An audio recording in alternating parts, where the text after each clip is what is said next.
All right, anybody come up with some points? Your points are seconds, comma, distance from bush, is that right? All right, so normally we need 5. What do you know? What do you know about the problem? The first one's 0, 14. First one's what?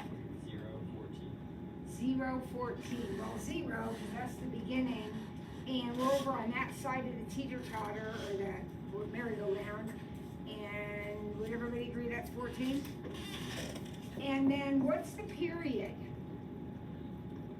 What's the period of this? 3. 3? So at 3, it's also going to be 14? Right? So where is it halfway in between? We're going around, how far away is it at 1.5? 6? Because that's when it's closest to the bush. And then halfway in between there, so 0.75 and 2.25, how far away is it from the bush? Okay? Are those points okay with everybody?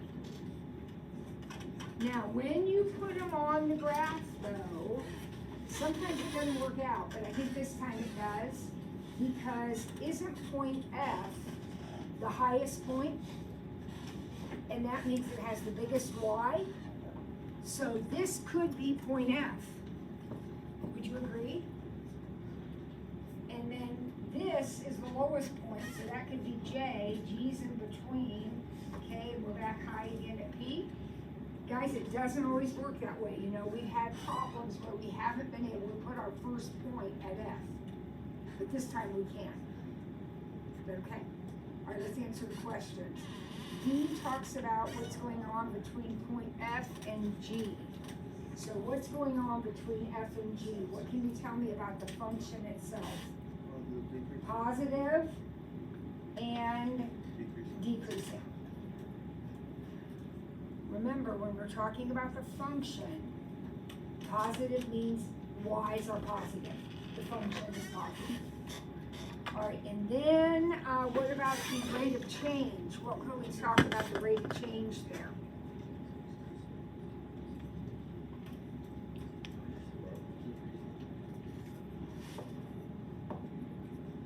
What? I got to draw my picture. What are you saying about the rate of change?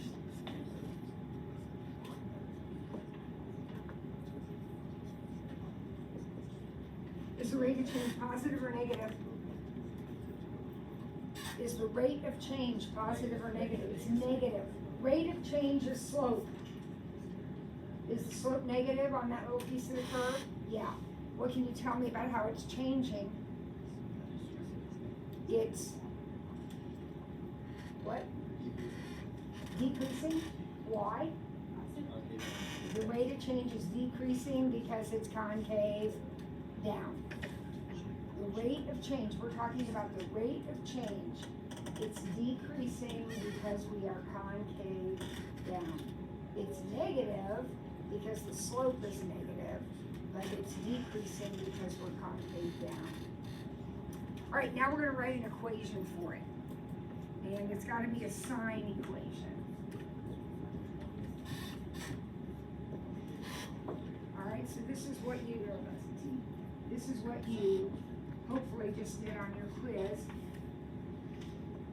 Tell me what I know about my equation based on this information. What do I know? Amplitude 4, perfect. How do I know the amplitude's 4? Because it's going from the midline up is 4, from the midline down is 4. Yep, that's exactly right. Good job. All right, what else do I know? Midline's 10. Perfect. Your p-value's 2 pi over 3. What? 2 pi over 3. This guy right here, B, that is tied to the period. And what did you tell me our period was? 3. So the period is 3, but 2 pi divided by that number. So working backwards, it looks like that number must be 2 pi over 3. Does that make sense to everybody? So this is 2 pi over 3. Now this is a sine curve. Where should I start if it's a sine curve? Somewhere on the midline. So the first point on the midline that I have is that one. So I can use b minus 0.75. That would move me 0.75 to the right. But if I do that, perfectly okay, what do I have to change in my equation? I gotta make that -4. Because if I start here, that is a negative sign, it's upside down. Now, what if I wanted to keep it a positive 4? Then, where would I have to start? Here? So that would be okay too, everything else would stay the same. If you were starting at J, I know J would be a negative cosine. Okay. J would be a negative cosine, right? Okay, all right, I'm gonna give you another sheet, and I want you to take a quick look at it. Tomorrow, we're gonna have our bigger quiz over 3.1 to 3.7.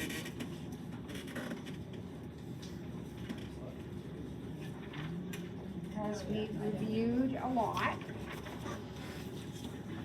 But I want you to take a quick look at the car. I'm gonna set you loose in a second to work on it.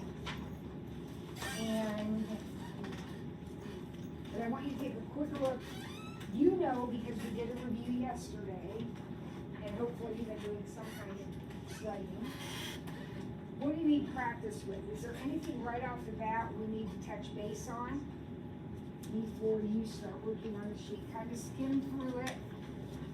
Is there anything you would like to take a look at right now? Cool? Number 1, to find the rate of change, do you add or subtract? Okay, so let's talk about that, because we actually haven't we talked about average rate of change ad nauseum in the beginning, but we really haven't talked about it much lately. So remember, the average rate of change, what's the name of my function? F. So my average rate of change is gonna be f of b minus f of a over b minus a. Does everybody remember that? Okay, so for this problem, it'll be f of 9 minus f of 3 over 9 minus 3. Okay, can we tell what f of 9 is? F of 9 is 2 from the chart. F of 3 is 3. So it looks like my average rate of change is -1/6. This problem has no units in it. Sometimes there are units, right? And we have to say, you know, feet per minute or dollars per hour, you know, whatever it happens to be. But in this case, we'll just say -1/6. All right, anybody else? Kind of just glance at it real quick. I've thrown some review in here. That's why it's called 3.1 to 3.7 and some. Right? May 13th is approaching. We need to start remembering and keep everything fresh in our mind. So is there anything else just on the glance there that you think might give you some trouble? No? We're good? All right, go ahead and start working with your partner. The answers are in Canvas. So feel free, if you have a question about one, you want to check your answer, go ahead.